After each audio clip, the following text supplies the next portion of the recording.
Landakan ninyo na inutil at walang silbi ang Blue Ribbon Committee. Shut the F up. Let us now resume our hearing. Ang pagkadismaya ng ilang senador sa takbo na investigasyon ng Senate Blue Ribbon Committee sa umunoy ghost flood control projects ng gobyerno. Ayon sa kanila, imbes na matukoy ang umunoy mga mastermind, tila nililihis umano ang investigasyon habang patuloy namang ibinabangon ang pangalan ni dating House Speaker Martin Romualdez. Si Troy Gomez magbabalita. Matapos ang pinakahuling pagdinig ng Senate Blue Ribbon Committee, hayagang nagpahayag ng pagkadismaya si Senador Rodante Marcoleta sa naging focus ng investigasyon. Ayon sa Senador, inaasahan niyang magbubukas ang hearing ng bagong direksyon patungo sa pagtukoy sa tunay na ugat at mastermind ng umunoy ghost flood control projects. Ngunit sa halip, nananatiling nakatuon ang diskusyon sa usapin ng maling grid coordinates. Yung anticipation ko nung kahapon is more on opening a new area sana kung saan kami papunta. Kasi alam naman ninyo, matagal na namin sinasabi, dapat puntahan na natin kung sino talaga yung pinakaugat, kung sino yung mastermind. Pero kahapon nakita nyo, it was concentrated on the coordinates. Dagdag pa ni Marcoleta, personal siyang nadismaya dahil matagal na raw niyang binanggit ang isyu ng coordinates, maging sa kauna-unahang pagdinig pa lamang ng Blue Ribbon Committee. Ako, I was a little bit disappointed, personal ko to. Kasi sa kauna-unahang hearing pa lang namin sa Blue Ribbon, sinabi ko na yun, there is a problem on coordinates.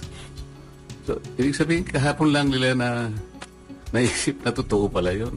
Samantala, mas mabigat ang naging pahayag ni Senator Amy Marcos na nagsabing iyon din ang nakikita at nararamdaman ng maraming Pilipino, isang investigasyong tila nawawalan ng malinaw na tutok. Ayaw ko sanang magsalita ng makakasakit, pero yun naman ang nakikita ng mga Pilipino. Nakikita naman natin na parang wala namang pagtutuunan nito, imbes na yung mga may kasalanan ay ang matakot. Ang mga nag-iingay pa ang sinisindak. Marinding sinuportahan ni Marcos ang minority report na nagsusulong ng isang komprehensibo, patas at walang takot na investigasyon, hindi lamang sa mga implementing agencies at kontratista, kundi hanggang sa umano'y mga mastermind. Hindi dapat nakatuon lamang sa implementing agencies, sa iba't ibang kontratista, sa kung sino-sino lamang. Tama ang diin ng report na ang tanging isang komprehensibo, patas, walang takot na investigasyon lang ang makakatsak na tunay na salarin. Yung mga mastermind ang dapat managot. Binatikos din ng senadora ang biglaang paghinto ng investigasyon matapos ang testimonya ni Orly Gutesa na anya'y nagdulot ng pagdududa sa tunay na layunin ng ulat ng komite. When a finger points to the moon, we have to look at the moon, not the finger. Isa sa pinakamabigat na puntong binanggit sa pagdinig ay ang 30 Tamarind Street, ang umano'y drop-off point ng 1 bilyong pisong binanggit sa testimonya ni Zaldico na ayon umano sa kanya ay personal na itinuro ni Martin Romualdez. Bakit hindi natin tawagin kung sino yung may-ari? Nasaan yung kontrata nasaan yung discontract? Di ba? Nabanggit lang ang pangalan ni Martin Romualdez, natapos na kami. Batay sa minority report, maraming testimonya ang nagtuturo sa isang direksyon kay Martin Romualdez, kabilang na ang pahayag ni Zaldico, Diskaya at iba pang testigo. For example, Gutesa, tinuro si Zaldico and Martin Romualdez. Si Diskaya, nabanggit din ang pangalan ni Martin Romualdez. At yung mga iba, si Alcantara, si Bryce Hernandez, pinagtuturo kung sino-sino at papunta lahat sa direksyon ni Martin Romualdez. Gayunman, ikinadismaya rin ng mga senador na hindi pa rin umano na ipapatawag si Romualdez sa kabila ng mga rekomendasyon ng ICI at DOJ noong mga nagdaang buwan.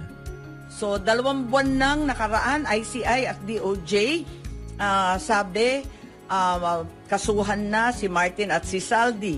Ang Saldi ko, kinasuhan, pero si Speaker Martin Romualdez, wala pa rin.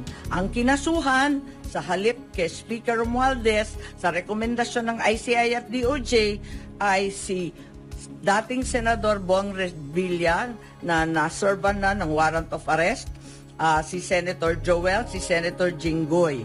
Nanindigan naman si Senator Marcoleta na handa siyang harapin si Romualdez sakaling ipatawag ito ng Blue Ribbon Committee. I really relish the opportunity that he will be invited by the Blue Ribbon Committee. And I promise you, you will not be disappointed in the questions that I'm going to ask him. Habang patuloy ang investigasyon sa Senado, nananatili ang tanong ng publiko. Tutuloy ba ang Blue Ribbon Committee hanggang sa pinakaugat ng umano'y anomalya o mananatili na lamang sa gilid ng usapin? Sa huli, inaasahan ng taong bayan na hindi pangalan, kapangyarihan o posisyon ang magiging hadlang sa paghahanap ng katotohanan. Ayan, Pinky Lacson at si Tota Soto. Maliwanag pa sa sikat ng araw na pinagtatakpan nyo si Tambalos Los Romualdez. Kayo ang mga pasakit sa mga Pilipino. Alam nyo nag-aabang ang nakararami na nanonood dyan sa Blue Ribbon Committee. Anong ginawa nyo? Inubos nyo lang ang oras dyan sa mga coordinates na yan. Matagal na sinasabi ni Marcoleta na mali-mali yan. Pero itong si Lacson ngayon pa lang niya diniskusyonan at ang haba pa, naubos ng oras. Nagdala pa ng witness, kunyari sasabit si Romualdez, ang ending, siya mismo, si Pinky Lacson, nung sasabing hindi pa rin ma-implicate si Tambalos Los Romualdez, bakit mo dinala pa yung mga witness na yan, hindi para ma-implicate, di ba? So, ginagawa lang talaga niya na parang ina-absuelto niya si Tambalos Los. At nag-second demotion pa ito ni Nayupak na Tota Soto. Hoy Soto, tandang-tanda mo na. Manluloko ka. Tangina mo, manluloko kang senador ka. Dapat sa'yo, ibalibag doon sa West Philippine Sea kayong dalawa ni Lacson. At isama mo rin ito si Erwin Tulfo. Wala namang kwenta ito si Erwin Tulfo din, mga kababayan. Anong ginawa niya? Question niya. Ito si Libiste kung paano na-acquire.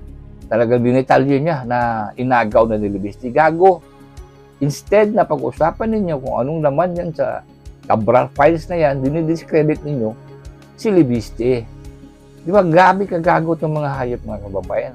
Ay inaabangan natin na para matumbok na yung mastermind na yan at matagal na pong alam ng sambayanang Pilipino kung sino ang mastermind dahil dyan din sito sa mga witness na nagbabanggit. Pero itong dalawa, pilit nila tinatakpan. Tulpo. Mga wala itong kwenta. Mga tuta itong mga bayaran itong mga hayop na ito. Diba? Oo. Tudo takip kang kay Tambalos Los Romualdez. Alam ninyo kung anong nangungurakot, sino ang nangungurakot. Lahat ng mga congressman, nabanggit nyo pa nga. Ito, panoorin nyo ito mga umayan. Tawanan pa kayo dyan sa mga kickback. Tingnan nyo ito mga umayan. Most of the times po, hindi ko naman po kausap ang contractors dito. While there may be sometimes na proyekto naman na dahil po nagkagulo, hindi na po nakolekta sa kanila. Pero po Sir Kiko? Please, go ahead. Kaya nga may balita, si Carla Vizcaya naniningil sa mga congressmen kasi nag-advance At naipit.